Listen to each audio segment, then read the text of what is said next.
శ్రీ సచ్చిదానంద సద్గురు సాయినాథ్ మహారాజ్ కి జై. ఇది నాకు సాధనా మార్గంలో ముందుకు వెళ్ళాలి చేయాలన్నప్పుడు ఒక అమ్మగారు ఒక అద్భుతమైనటువంటి ఎక్కడెక్కడి నుంచి ఉన్న శ్లోకాలన్నీ ఒకదానికి చేర్చి తర్వాత ఆ రంగయ్య స్వామి శిష్యులో దీన్ని ముద్రించి ఇవ్వడం జరిగింది. నేను తొలినాటిలో నాకు ఇది చాలా అద్భుతంగా పనిచేసినటువంటి గ్రంథరాజు చిన్న బుక్ అయినప్పటికీ, ఎందుకంటే సాధనా మార్గంలో సాధకుడికి ఎన్నెన్నో అవరోధాలు వస్తూ ఉంటాయి కాబట్టి ఆ సాధనలో సాధన అవరోధాలను తొలగించుకోవాలంటే మనం ఎలా ఉండాలి ఏంటనేది తెలుసుకుందాం. అన్నీ తెలిసినా ఏమి తెలియని వాటిలా ఉండాలి. కొండంత తెలిసినా రవ్వంత తెలుసుకునేటువంటి వినయంగా ఉండాలి.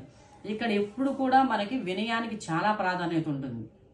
వినయం అంటే ఏదో బాహ్యంగా ప్రదర్శించేటువంటి నక్క వినయం ఇది కాదు. వినయం మన ఆత్మ శరణాగతి భావంలో మనం నేర్చుకోవాలి. అంటే మనకంటే ఉన్నత స్థాయి, అంటే బాహ్యంలో డబ్బు ఉన్న వాళ్ళ దగ్గరనో ధనవంతుల దగ్గరనో ఇంకా తల్లిదండ్రుల దగ్గర ఏదో వినయం అతి ప్రదర్శనలు చేస్తే వాళ్ళ నుంచి ఆస్తిపాస్తులు వస్తాయని ఇలాంటివి వినయం కాదనమాట.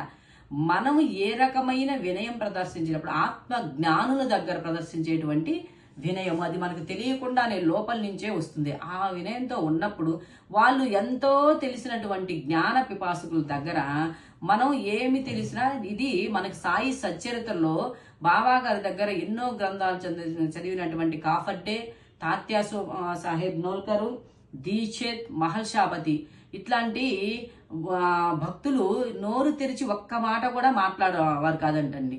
అంతటి వినయంగా ఉండేవాళ్ళు. అంటే ఇప్పుడు ఏకనాథ భాగవతము, ఎన్ని భావార్థ రామాయణము, ఎన్నో గ్రంథాలు చదువుతున్నటువంటి దీక్షెత్తికి కావచ్చు, పంచదశ చేసినటువంటి కాఫర్డే కావచ్చు, వీళ్ళకి అంతో ఇంతో బాబా చెప్పేటువంటి ఆ బోధనా పద్ధతులు మాకు తెలుసు అని, కానీ ఎప్పుడు కూడా తల దించుకొని వినయంతో ఉండేవాళ్ళట. అలా మనం ఏమి తెలుసు అంటే ఇంకా తెలుసుకోవాల్సిన అనంతంగా ఉంది, తెలుసుకుంది ఇసుక రవ్వంత అనేటువంటి జ్ఞానంతో సాధకుడు మొదలుకుపోయినప్పుడు, అందుకే ఆత్మ జ్ఞానుల దగ్గర మౌనం అవసరం. మౌనం మనకు ఎందుకు అవసరం అనేది ఇది మనకు దీని ద్వారా తెలుస్తుంది. జై సాయిరామ్.